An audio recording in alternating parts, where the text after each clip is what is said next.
Dragan.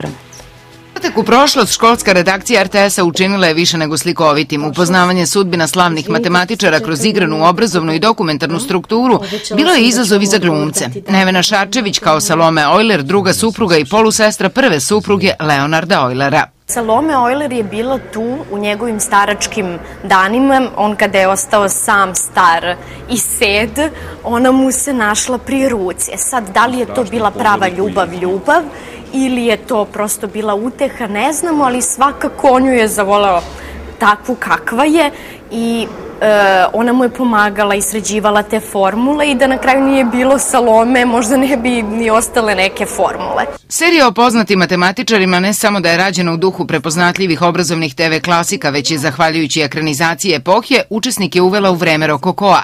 Karneri, ručno vezeni mantili, dugotrajna friziranja. Dosta ulozi pomaže kostim i ti lepršavi detalji, poput rukavica, lepeza, plašta, peruški i tako dalje. Koliko je trajala priprema?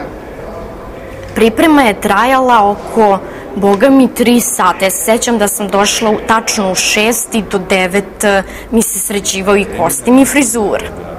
Seriju o poznatim matematičarima Georgeu Booleu, Rene Descartesu, Williamu Hamiltonu i Ojleru režirao je Nenad Krkelić sa ciljem da mladi zavole ovu oblast, matematičare dožive kao obične ljude, čija bi nam logika u životu mogla i tekako koristiti.